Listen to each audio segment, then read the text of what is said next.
लोहार का बेटा और जादूगर का किस्सा। गांव के बीचों बीच एक छोटी सी दुकान थी जिसमें दिन रात लोहे की खनक सुनाई देती थी। यह दुकान एक मेहनती लोहार कामिल की थी। कामिल की जिंदगी का सबसे बड़ा सरमाया उसका बेटा आदिल था। आदिल 12 साल का मासूम मगर निहायत जहीन और तजस से भरपूर लड़का था।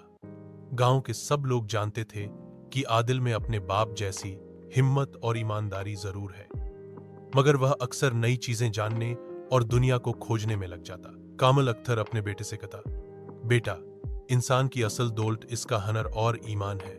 जो शख्स मेहनत करेगा कभी खाली हाथ नहीं रहेगा।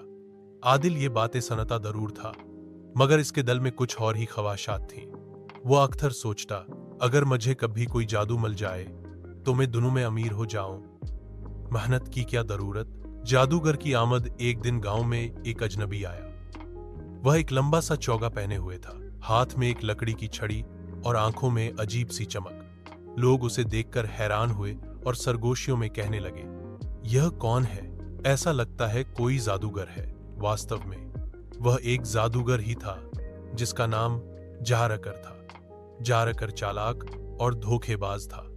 वह विभिन्न गांव में जाकर लोगों को लालच देता, उनका विश्वास जीतता और फिर उनसे फायदा उठाकर आगे निकल जाता। आदिल को जैसे ही पता चला कि गांव में जादूगर आया है, उसके दिल की ख्वाहिश जाग उठी। वह दौड़कर उस अजनबी के पास गया और अदब से बोला, बाबा जी, क्या आप जादू जानते हैं? जारक ने मुस्कुराकर कहा, हाँ बच्चे, जादू तो मेरी रग रग में है, मगर जादू हर किसी को नहीं दिया जाता। सिर्फ वही लोग इसके काबिल होते हैं जो बहादुर और राजदार हों। यह सुनकर आदिल की आंखों में चमक आ गई।